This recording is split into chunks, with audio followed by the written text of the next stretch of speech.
안녕하세요. 고동진 목사입니다. 노년교회 성서대학 신약편 계속되고 있습니다. 오늘은 데살로니가 전서를 함께 나눠보도록 하겠습니다. 이 화면에 표시되어 있듯이 영문으로 데살로니가 전서의 그 메시지를 보여주고 있죠. Preparing for the coming king 이라고 하고 있죠. 왕의 오심을 준비하라, 오시는 왕을 준비해라 라는 것이 데살로니가 전서의 메시지입니다. 다른 말로 이야기하면 종말론적인 시간항을 가지고 거룩한 삶을 살라라고 데살로니가 전서에서는 사도 바울이 외치고 있는 것을 우리는 들을 수가 있습니다. 기록자입니다. 기록자는 바울이죠. 본서에서 계속해서 바울을 증거를 하고 있습니다. 바울이 데살로니가 전서를 썼다라고 기록을 하고 있고, 또 사도행전의 내용을 보더라도 바울이 이 데살로니가 전서를 쓰고 있는 것을 우리는 보게 됩니다. 그리고 140년경 마르키온이라는 사람들을 비롯해서 초대교회의 지도자들은 계속해서 바울이 바로 이 데살로니가 전서의 기록자이다, 저자이다 라는 것을 의심하지 않고 있습니다. 그러나 이제 19세기 자유주의 신학이 발전하게 되고 문서비평이 발전하게 되면서 바울에 대한 특성이 발견할 수 없다라고 해서 좀 의심을 하고 있지만은, 교회는 2000년 동안 전통적으로 바울이 이 데살로니가 전서를 기록하였다라고 보고 있습니다. 실제로 성경에서 그렇게 증거를 하고 있죠. 의심의 여지 없이 바로 바울이 이 데살로니가 전서를 기록을 하고 있습니다. 다음으로는 데살로니가 전서의 수신자들입니다. 당연히 데살로니가 교회에 쓴 편지이니까 데살로니가 사람들이 받았겠죠. 우리가 2차 전도여행 그 여정을 보았습니다. 빌립보에서 소동이 일어나죠. 어떤 귀신 들린 여자 아이를 고쳐줌으로 말미암아 감옥에 갇히게 되고, 그 감옥에서 모진 고초를 겪지만은 하나님의 은혜와 그리고 찬양과 감사로 인해, 하나님의 은혜로 인해 그 감옥에서 노임을 당하게 됩니다. 그리고 그 감옥에서 간수에게 복음을 전하게 되고, 그 이튿날 바로 자기가 로마 시민임을 밝히면서 다시금 복음을 전하게 되죠.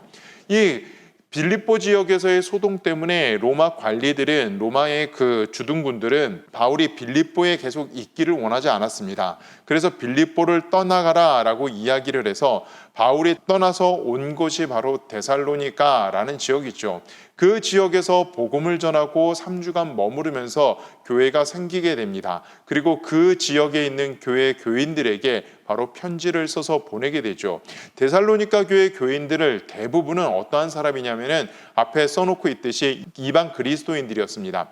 데살로니가 전서를 보면은 경건한 자들이라는 표현이 많이 나오죠. 우리가 이 사도행전을 보면서 이야기 나눴듯이 이 경건한 자들이라는 표현은 어떠한 사람인가? 바로 이 이방인들, 헬라인이나 로마인이나 이방인들이지만은, 이방의 문화 속에서 살아온 사람들이지만은, 이 이방 문화를 떠나서, 이방의 신앙을 떠나서 하나님을 의지하고 하나님을 바라보고, 아직 개종하기 전입니다. 유대교로 개종하기 전이지만은 회당에 들어와서 믿음 생활하고 있는 사람, 쉽게 말해서 등록교인이 아니죠.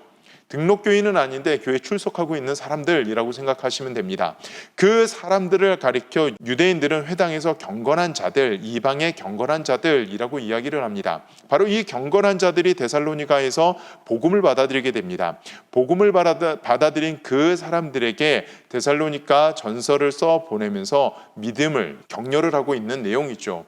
복음을 받은 지 얼마 되지 않았습니다. 실제로 사도행전에 보면은 데살로니가에서 3주에 걸쳐서 복음을 증거합니다. 3주에 걸쳐서 복음을 증거하지만은 그 3주 동안 이들은 복음의 열매, 믿음의 결실들을 맺어가죠. 그러므로 인해서, 복음으로 인해서 고통을 받게 됩니다. 자, 이 복음으로 인해서 고통받게 되는가? 어떠한 고통이냐면은 유대인이었다가 예수님을 믿은 사람들은 유대인들로부터 오는 박해를 받았습니다. 그런데 이 사람들은요, 이방 그리스도인들이라고 말씀을 드렸죠. 이방 그리스도인들은 일상생활에서, 이방인이지만은 일상생활에서 믿음을 가지고 그렇게 경건하게 살아갑니다. 즉 회당 안에서만 경건하게 살아간 것이 아니라 일상생활에서도 복음에 합당하게 그렇게 경건하게 살아갑니다. 그렇게 살아가다 보니까는 동족인 이방인들로부터 일방인들과 마찰을 일으키게 됩니다. 너 왜 그렇게 살아가 하면서, 너만 왜 그렇게 잘난 척을 하고, 너만 왜 유별나게 살아가 하면서 마찰을 일으키게 되고, 그 마찰로 인해 심각한 위기에 또 고난을 겪게 되는 게 이 당시에 편지를 받아 읽었던 사람들의 모습이죠. 그런데요, 이 사람들 이 마지막 특징이 있죠. 복음으로 살려는 그들의 그 노력으로 인해서 세간의 평판은 좋습니다. 야, 그래? 저 사람들 그리스도인이 되었는데, 새로운 믿음을 가졌는데 이전과 달라지네, 이전과 다른 모습을 보이고 있네 라는 평판을 얻게 되고, 그 소식을 아테네에 있는 사도 바울이 디모데와 실라를 통해서 듣게 되면서 고린도 지역에 들어가서 이 데살로니가 전서를 디모데에게 전해주면서 전달하라고 하는 것이 바로 이 데살로니가 전서의 내용이죠. 자, 배경입니다. 배경은 바울 시대에 이 데살로니가는 중요한 항구 도시였습니다. 고린도와 함께 이 아가야 지역에서 중요한 항구 도시는 바로 고린도였고, 데살로니가는 마게도니아 지방의 아주 중요한 항구 도시였어요. 그리고 이 로마, 마게도니아, 우리가 이렇게 주도를 나눴다라고 이야기를 하죠. 뒤에 아자가 붙으면은 땅 이름이다라고 말씀을 드렸습니다. 뭐 경기도다, 강원도다, 전라도다, 경상도다, 이렇게 도의 개념으로 생각하시면 좋겠습니다. 이 마게도니아 지방의 수도였습니다. 지금도 이 데살로니가는 그리스라는 나라의 제2의 도시, 즉 우리나라로 치면은 서울 다음에 제2의 도시 부산 정도라고 생각하시면 되겠습니다. 그만큼 화려하고 그만큼 큰 도시가 바로 데살로니가라는 도시였죠. 자, AD 1세기에는 인구가 20만 명 정도의 큰 도시였고, 그렇기 때문에 상당한 유대인들이 그곳에 살고 있었습니다. 이 로마 시대 때 우리가 신구약 그 배경사를, 신약성서 배경사를 보아오면서 우리가 말씀을 나눴던 이야기가 있죠.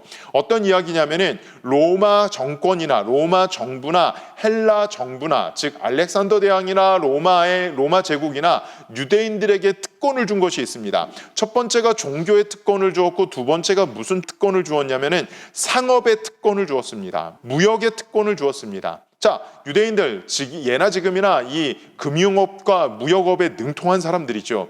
그때 당시 이 사람들 돈을 벌기 위해 각 지역으로 퍼졌다. 그것이 바로 디아스포라 유대인들의 또 다른 시작이었다라고 말씀을 드렸습니다. 상당수의 유대인들이 데살로니가에 모여서 살고 있었습니다. 상당수의 유대인들, 바로 그런 무역을 하기 위해서 또 상업에 종사하기 위해서 큰 도시, 대도시 데살로니가에 살고 있었습니다. 그러한 상황에서 사도 바울이 빌립보 지역에, 유대인들이 별로 살고 있지 않았던 빌립보 지역에서 한 45km, 60km 정도 떨어진 데살로니가로 내려와서 복음을 전합니다. 당연히 어디에서 전합니까? 사도 바울의 전도 패턴을 보게 되면 언제나 유대인의 회당에 들어가서 먼저 복음을 전하죠.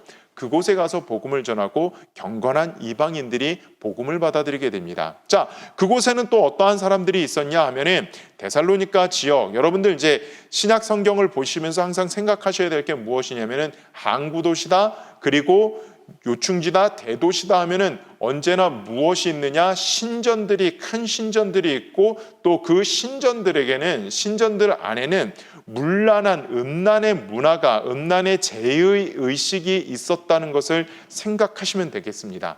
자, 신전이 있습니다. 데살로니가 또 항구 도시고 사람들이 모이는 도시입니다. 얼마나 활락이고 얼마나 부유하고 또 물질이 모이는 곳이겠습니까?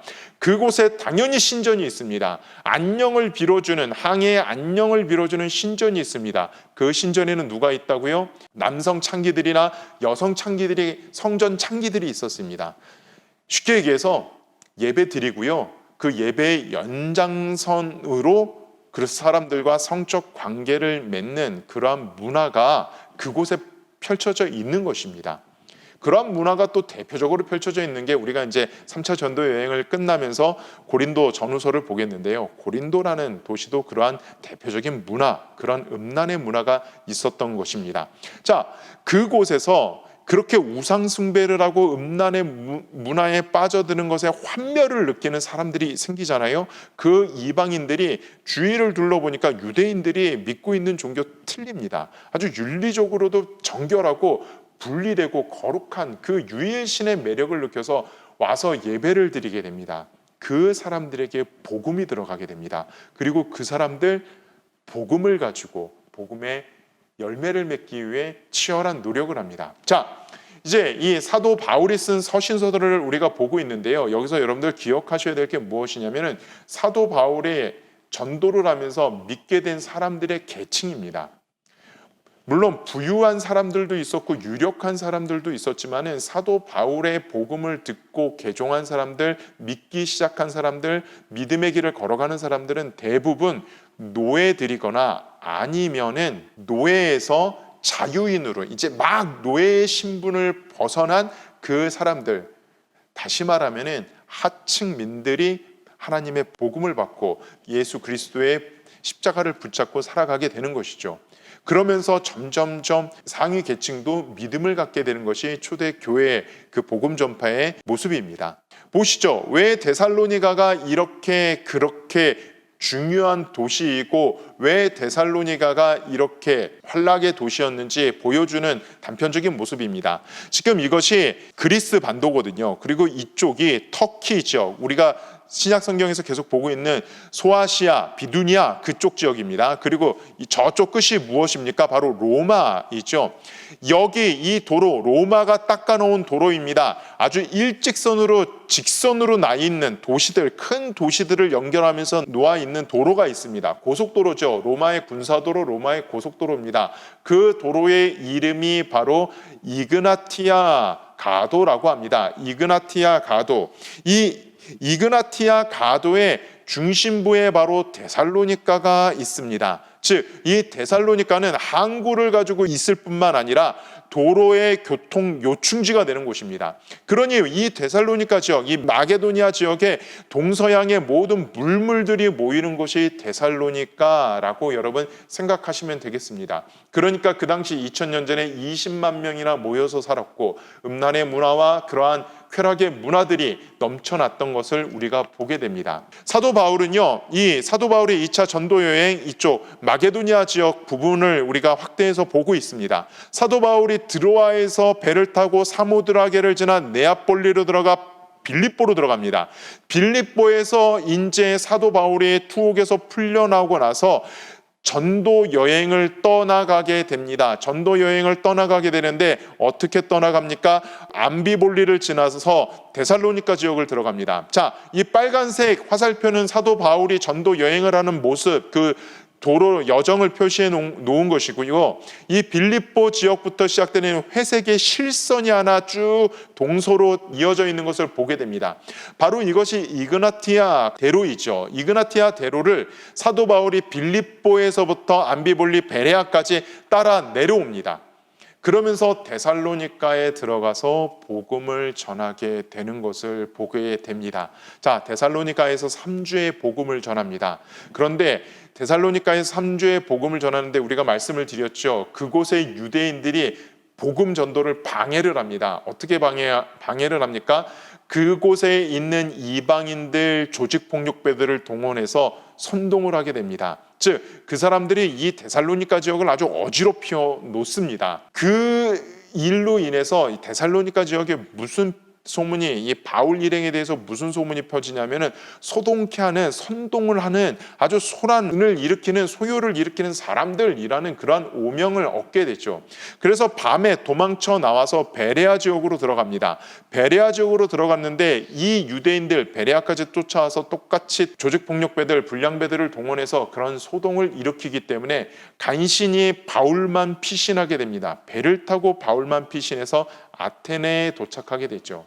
아테네에서 아레오바고에서 복음을 전하고 있는데 이제 디모데와 실라가 돌아오게 됩니다. 디모데와 실라가 돌아와서 이곳에 데살로니가 교회의 상황을 말하게 됩니다.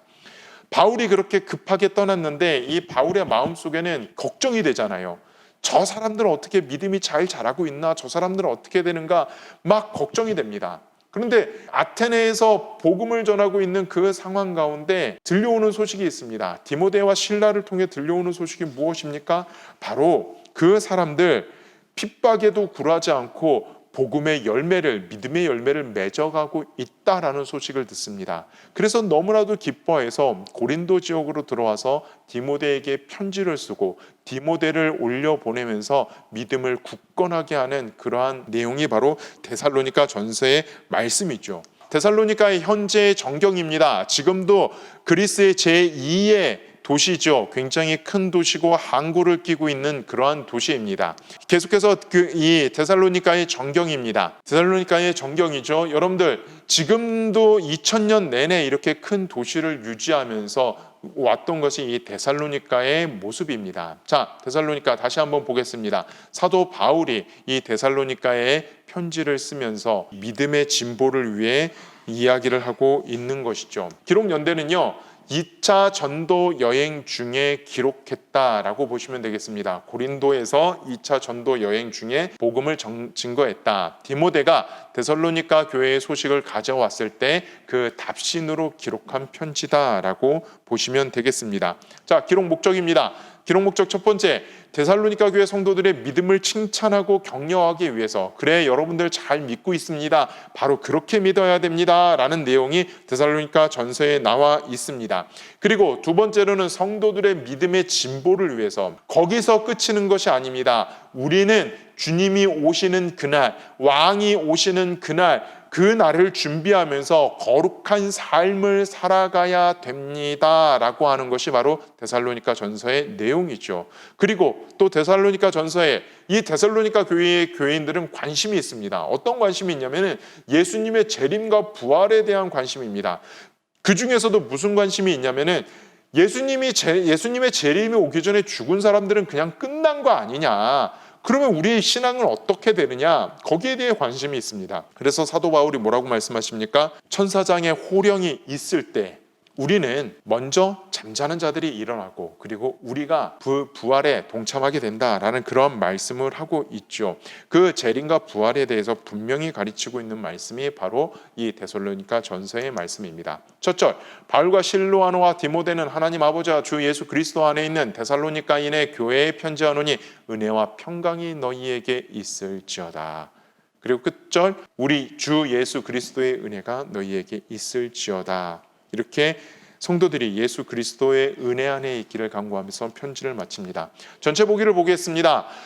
6장의 내용이죠. 5장의 내용인데 1장부터 3장까지는 영광과 기쁨인 데살로니가 교회 교인들을 칭찬을 하고 있고, 그리고 자기가 만나고 싶다라는 그러한 이야기들을 하고 있습니다. 그리고 마지막 4장부터 5장까지는 거룩한 삶, 계속해서 이렇게 거룩한 삶을 살아야 된다라고 말하고 있는 것이 바로 미래를 위한, 재림을 위한, 장차 오실 예수 그리스도, 장차 올 천국을 위한 권면을 하고 있죠. 거룩한 삶에 대해서 권면을 하고 있는 것이 데살로니가 전서의 내용입니다. 자, 이제는 다음 시간에는 이제 데살로니가 후서의 내용을 보면서 함께 어떻게 데살로니가 교인들에게 믿음의 진보를, 또 믿음의 성숙을 이야기하고 있는지 함께 나눠보도록 하겠습니다. 감사합니다.